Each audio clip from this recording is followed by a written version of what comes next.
You're listening to the Cricket Podcast.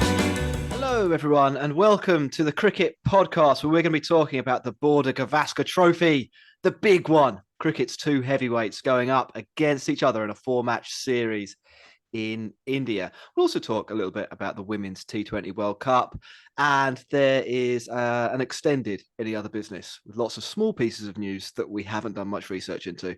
I'm Jack Hope. I'm joined by Ross Legg. How you doing, Ross? You're very smart today. Yeah, well, unfortunately, I'm not a full-time podcaster. I have to have another job to supplement, unfortunately. But very, very excited to introduce that DJ from Edges and Sledges is joining us. Obviously, with India coming up, we wanted the expert to join us. Thanks for the kind introduction, boys. Very glad to be back on the Cricket Podcast. It's been a while, but Test cricket season is back, and I'm looking forward to chatting all that stuff with you guys again.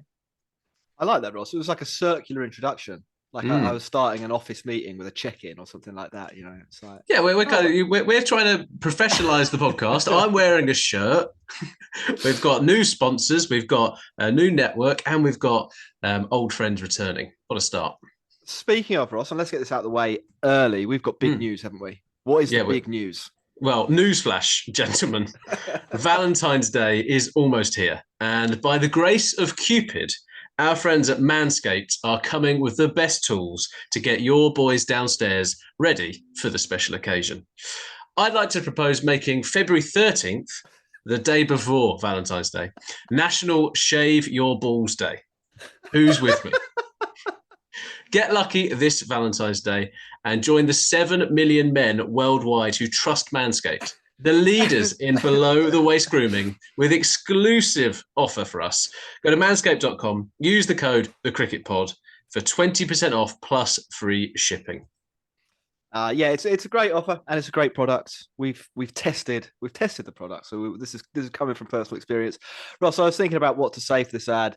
And it occurred to me that I've started using, so when you get the 4.0 performance package, you get a leather bag as part of that. Yeah.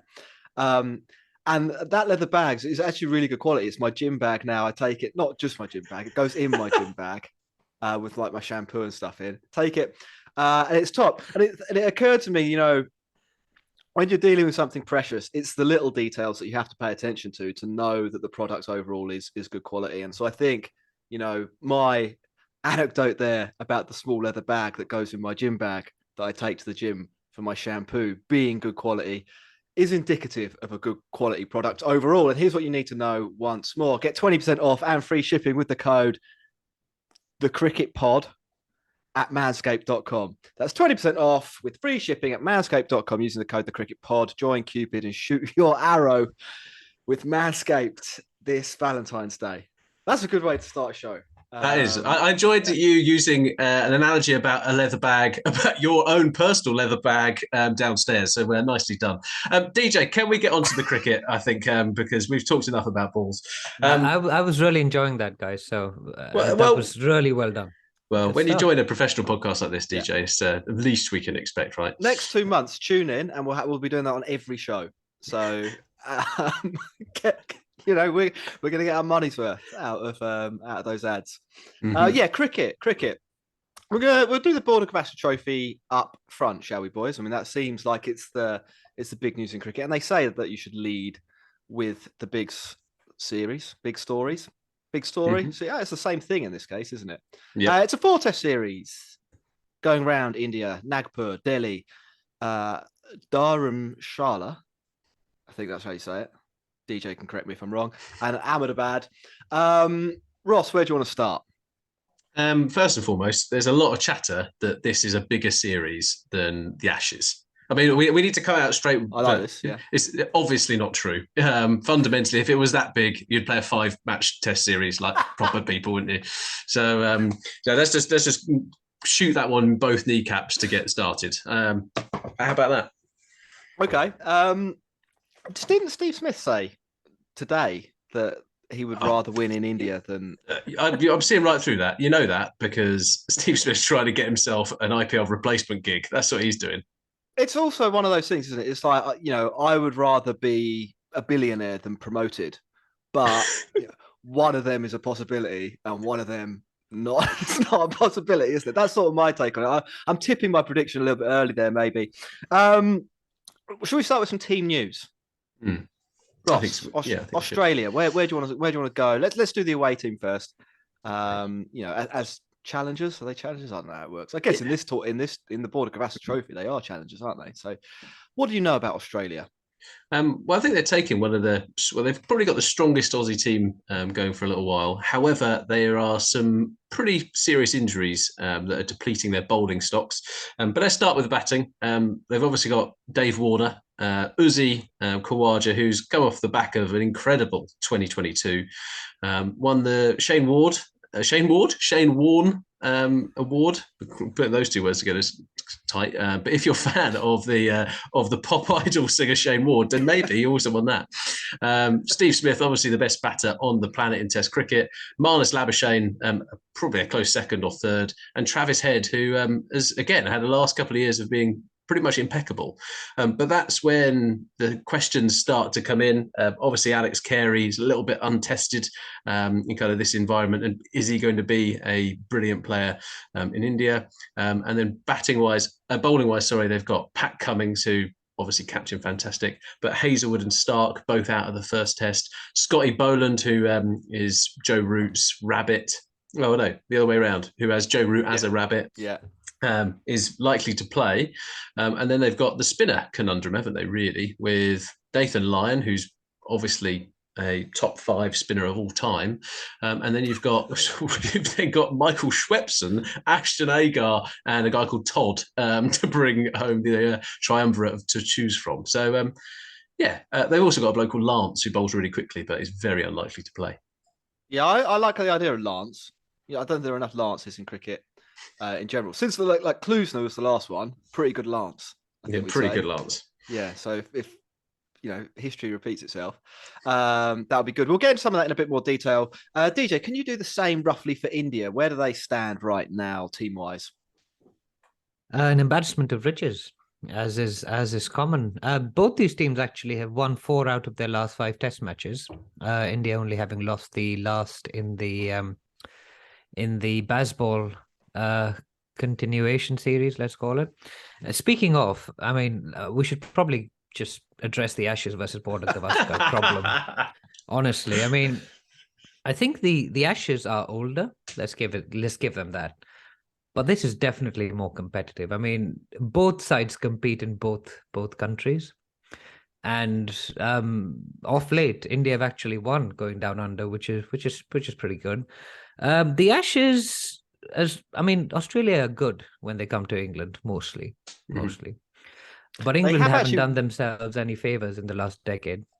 They have won in India more recently than England. Just going to, a test, not a series, but England have won a series in India a decade ago, I think.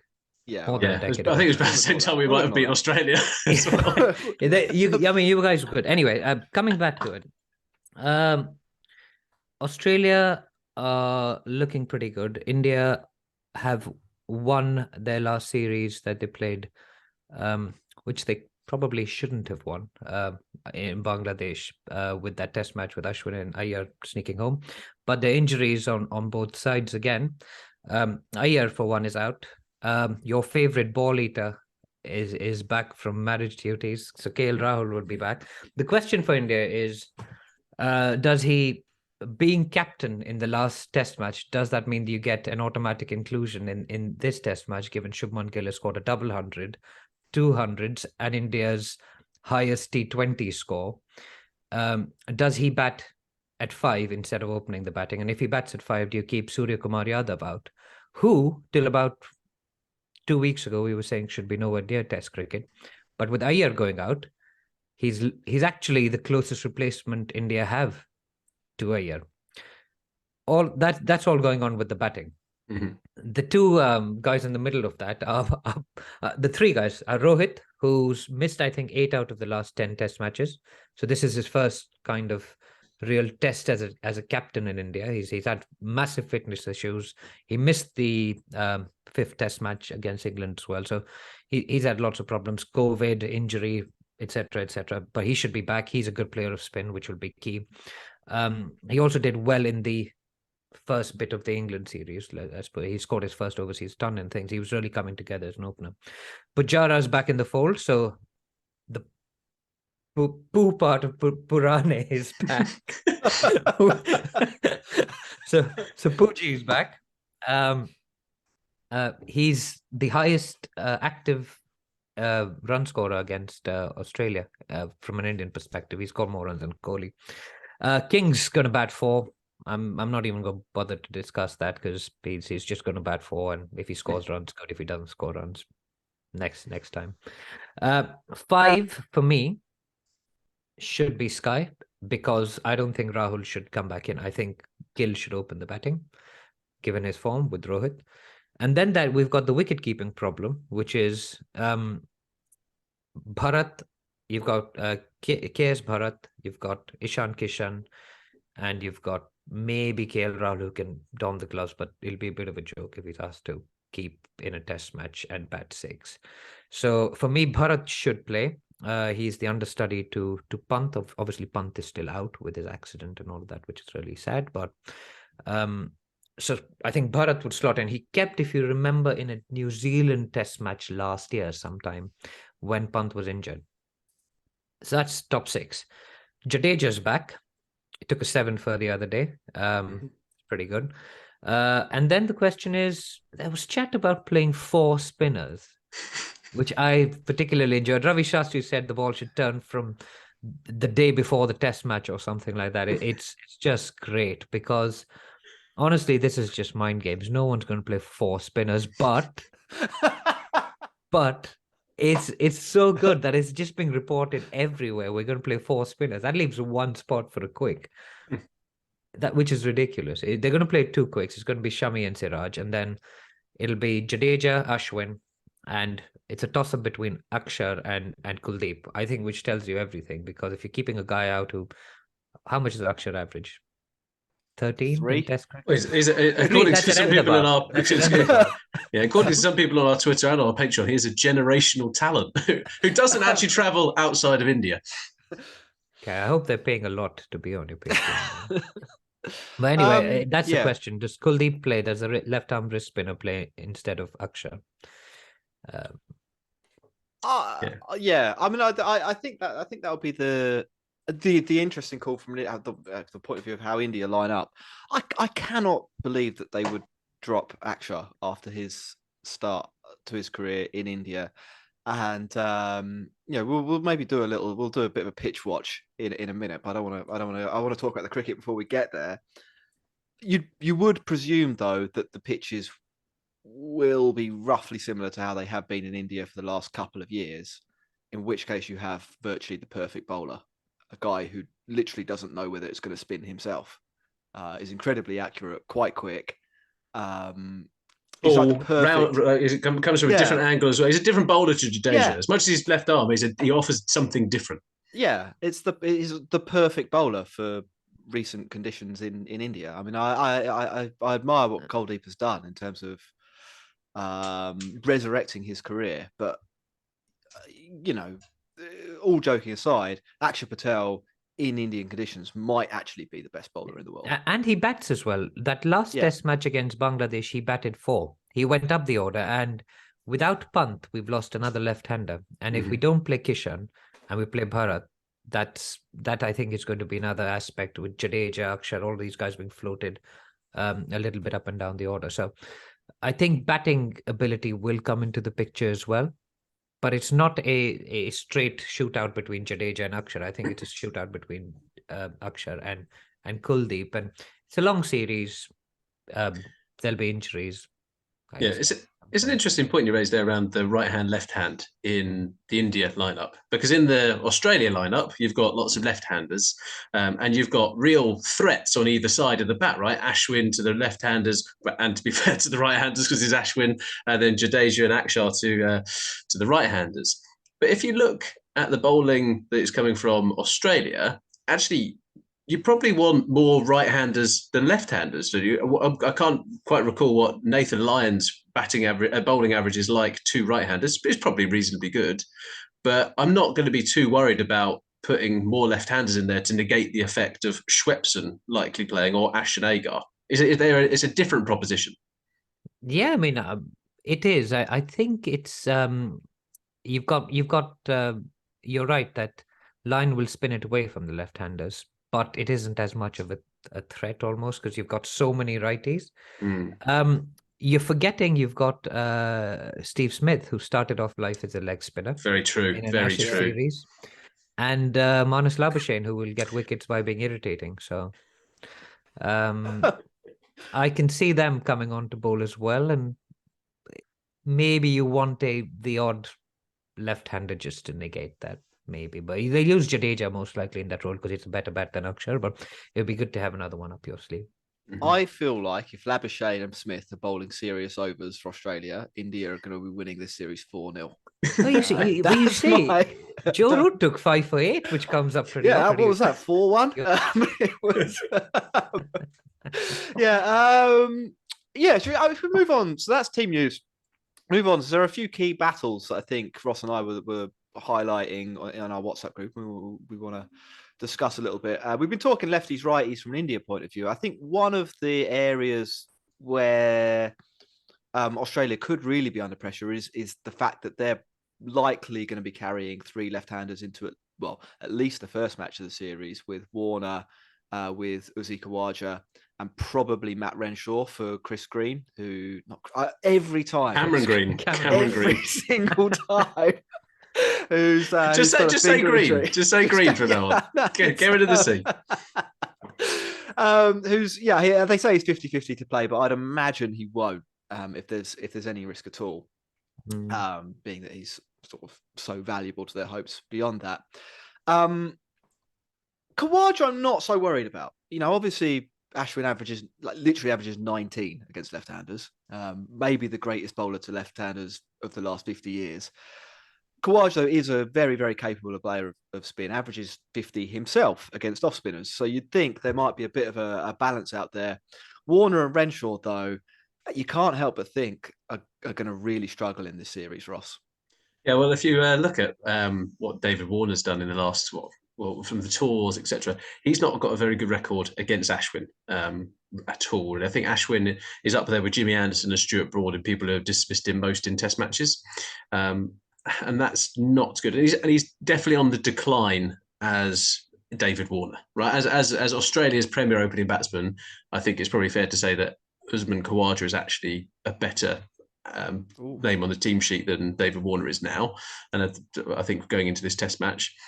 But that also means that it's not to write off the bull. Like there is a little bit around. So yeah, sometimes he does come out, and I think the intent that they need to show here is something that maybe could play into the hands of David Warner. I think if he's trying to survive, trying to play proper Test cricket, historically traditional Test cricket, I think that might go against him. But actually, if he's a bit more proactive, looking to score, I think actually that could benefit him a little bit better.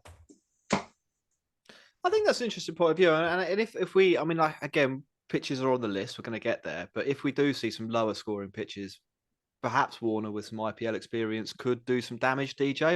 Have you got any fear at all of the bull? Not so much after you've seen him play in India for long enough. He gets beaten on both sides of the bat, which is... You can see Ashwin going around the wicket, either nicking him off at slip or bringing one back in and hitting him on the pad, and he goes and smashes something up in the dressing room. That's just how the 4 Test matches go. He's a good player. Obviously, but white ball T20 for the Sunrisers or Delhi now. He's a Delhi Capital boy, isn't he? Is different from the cauldron of Test cricket with 1,000 fielders breathing down your neck. It feels different. And Warner hasn't really done much in India. Does that mean we're basically looking at Smith and Labuschagne with Khawaja as an understudy, maybe, versus India in this series? On the batting front, those would be the 2 big wickets. Smith averages like 60 in India. Yeah. He's scored a lot of runs there, and I'm sure his little brother Marnus has been taking copious notes from Smith on how to score runs, and they're clearly desperate to do well there. And I wouldn't be surprised if they score runs. and tough runs against India. So it is going to be, the batting's going to hinge on those two guys with Usman Khawaja as a bit of an understudy. Green would have been interesting because you saw what he did in Sri Lanka. He sort of invented his own method almost to counter the left arm spin, and he just swept and looked ugly while doing it, but didn't care, and he was successful. But It he isn't helps going if to you play, can I think. basically reach the other half of the pitch Yeah. with your sweep, doesn't it? It's, Yeah, but I think he would have been key. Travis Head, I don't think he's going to be that threatening, to be honest. Matt Renshaw scored 100 in India, I think, the last time he was here, or scored a 50. But then he hasn't done much since. For Australia, it's been in and out of the team. Yeah, well, there is talk that Peter Hanscom could actually play, isn't there? Instead, who's come off the back of a couple of decent years in the Shield, is a right-hander as well. So there's a toss-up between those two if Green isn't going to play, I think. Yeah, and he got runs at Ranchi, I think, the last time he scored 100 or near enough in the third Test match in 2017. But again, the problem for Australia is they're all focused on Ashwin. They've got a lookalike bowling like him, and like a guy copying his action and stuff. Not a guy who looks like him, but a guy copies his action. You know what? Do you know what I first thought of on that was that because this show is surrounded by things that we just can't escape our past, the imitation piece just screamed like Pac Bean to me. That was the one thing I instantly thought. I was just like, no, they can't just go. Just because he looks kind of similar doesn't mean it's anything close to reality. Yeah, well, the closest lookalike, I think, is the owner of the Delhi Capitals, Parth Chindal. He looks a lot like Ashwin, actually, which is funny. But yeah, the problem is you focused all your energy on combating Ashwin. You're worrying about left-handers and bringing in right-handers to combat this. If you've got Jadeja and Akshar bowling at the other end, that's not solving the problem, bringing a right-hander because he's going to get out.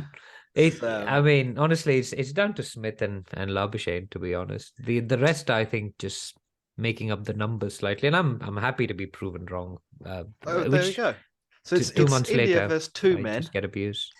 There are a few injuries as well. I mean, we'll touch on them really briefly. Hazelwood and Stark out the first Test, which means Ross, as you said, Boland will come in.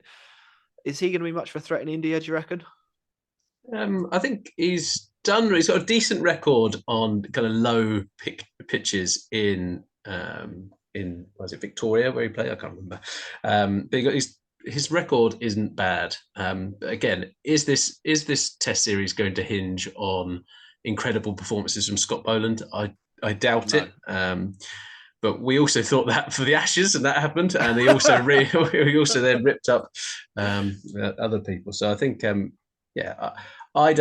I think he's just keeping the seat warm for when Stark and Hazelwood just come back. Right, it's just a needs must scenario, and he'll be reliable, but I'm not sure he's going to race through them like he's done in the other areas. The conditions that favoured him against South Africa and favoured against England. Fair enough then. Sorry. I don't know why I said sorry there. So to round out part one, we'll do the pitch debate, I think, and then we'll do predictions at the beginning of part two. Ross, have you seen the news or the noise this week? Ian Healy. What did Ian Healy actually say? I think I got his quote. I'm going to read it out because I think it's always good when an old man says something ridiculous. So it's 80%. I'd say 80% of this show is England losing, and the other 20% is quotes from old men that have said crazy shit. Ian Healy says, "I think if they produce fair Indian wickets that are good for batting to start with, probably spin consistently, but spin a long way late in the match, we, Australia, win," Healy said. "If they're unfair wickets, which I've seen in the last series where balls were jumping ridiculously and sliding down low from day one, I think India play those conditions better than us." So that's the pitch debate in a nutshell there. Well done, Ian Healy. Where do you come down on this? Do you think that the pitches are going to be ridiculous? Are you worried that we'll see a terrible series? Are you secretly hoping for carnage? Can I immediately avoid that one and give that one straight to DJ? because I'd quite like to have the honest fans' opinion first and foremost, rather than what Jack and I are no doubt about to say. No, it's great. I mean, first and foremost, I mean, if you can make pitches that suit your team, why would you not? If your team can play your conditions better, why would you not? So I'm secretly looking forward to more 2-day test matches. I've got stuff to do on the weekend, so I can watch the cricket on Thursday and Friday. But I mean, 2 days is enough. Like the four innings is good. But on a serious note, I mean, Ian Healy's he's trying to stay relevant. To be honest, I mean, Australia rolled out, I guess, what he would call fair pitches, and India Team C beat them at the Gabba. So this is all just nonsense. The point is, if it will be hard, it's a hard place to win. There's visiting teams have won 2 test matches in the last 30 years or something. I don't know, whatever, 15 years, it's crazy. And it's hard to win. And you'll win it if you've got a genius spin bowler and batsmen who score runs. And Australia had that in 2001 with Shane Warne and all those players, Ricky Ponting, Steve Waugh, and they still didn't win. So it's just a hard place to win. Yeah, they need Monty Panesar. That's what they really need. Yeah, Monty and Graham. You've got when did England win? Think about it. You had Alistair Cook, Kevin Peterson, Graham Swan, and Monty Panesar. If England could do that with those guys, Australia need to get someone like them, and they don't have it. So this pitch debate is actually just nonsense, because India want to get into the World Test Championship final, right? And they'll do whatever they can to get there, which is what they did to England literally almost 2 years to the date. There was a 4 test match series. They rolled out a good pitch on the first one in Chennai. Joe Root scored a double 100. Got battered. India lost by an innings. And that's when they said, you know what? Why aren't we playing to our strengths? And they went 3-1, and that was it. And everyone went up in arms. You shouldn't do this. It's not test cricket. This is not the spirit of cricket. Whatever. I mean, a test match win is a test match win. If you get 8 for 15 at Headingley, that's a great bowling performance. But Akshar Patel gets shit for taking wickets in Ahmedabad. But you have to remember, DJ, it's white man kind of test cricket, and then it's the rest of the world kind of cricket. And sometimes those things just don't equate. And the Ian Healy thing is just ridiculous. And the whole pitch debate is ultimately ridiculous. You've got 2 really good teams coming up against playing here. Like, the best team should win in those conditions. Australia fans got nothing to stand on. Did you see them play against South Africa? Like the pitches that were being rolled out there. Ridiculous. It's like 1,000 runs and then bowl them out for 5. But they've got 2 world-class batters who can do it for them. They've got Smith, he's like the next best thing to Bradman in their eyes. Probably, if you look better at than Bradman. Test cricket, he's incredible. And along with Marnus, they can do it on the batting front. But they need someone who can take wickets. And Lyon is good enough. So there's your Swan. Who's going to be his Monty? Marnus. And then you need luck. And then you need luck on your hand and in your side. And it could happen. The problem is that India are now very, very good at what they do. They'll roll out these tracks. They won't panic.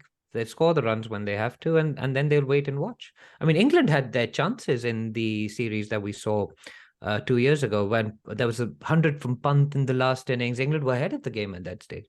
But India just know how to play the conditions better, which they should, because they've grown up playing there, and it would be stupid for them not to use the conditions to their advantage. So for me, the pitch debate isn't a debate. You will get turn. It's who plays the conditions better. And logically, and thinking about it, the home team should play the conditions better because they're their conditions. But it lets the other side in with a chance. Because you could get on a roll, you could take a bunch of wickets. If your batsmen score runs, Australia could well win a couple of test matches in this series, and it would have all backfired. Rohit Sharma gets kicked out, and then KL Rahul becomes permanent captain. I think my fear as a neutral is that we have probably got the best series we've had for a while in Test cricket in terms of 2 really good teams going up against each other near the peak of their relative cycles as well. You can maybe argue that a couple of the Indian batters are slightly over, and you could possibly argue the same for Australia in a couple of positions as well. I mean, there's a bit of give and take there, but they're near the best they're ever going to be. they're playing each other in a big series with stuff on the line, not just in terms of Australia wanting to get their own back for the Gabba, etc. But as you say, DJ, with the World Test Championship coming up.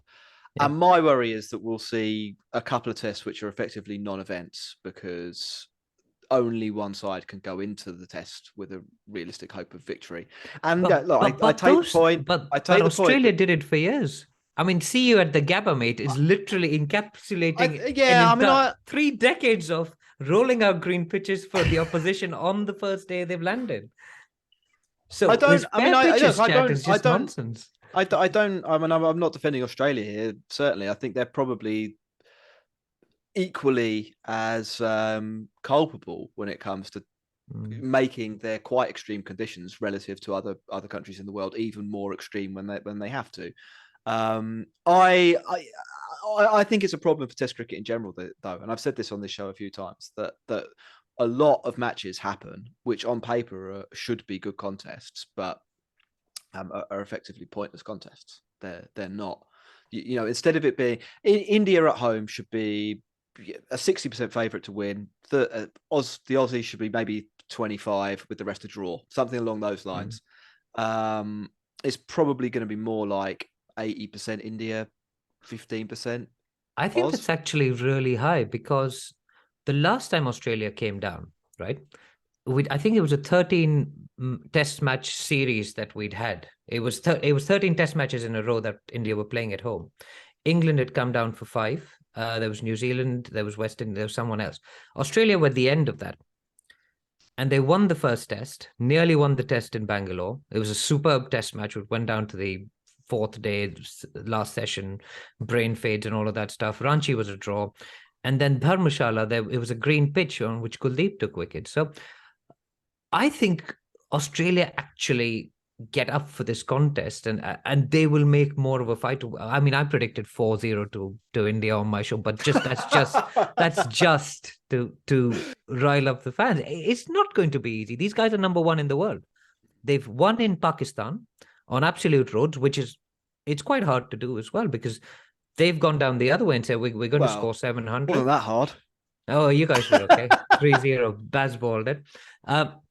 And then they tied the series in Sri Lanka against all their spinners, and so they're a good side. So I think we're writing Australia skills off if they can find like their Monties and Grahams and KPs and Cooks. That's good. And Nick Compton, I think, got 100 in that series as well. But they just need to find their heroes, and if you need to win in India, you need to find your heroes, and maybe they can. Yeah, we're going to take a quick break for some ads, and we'll be back in 1 minute or so. A little bit overdue on that one.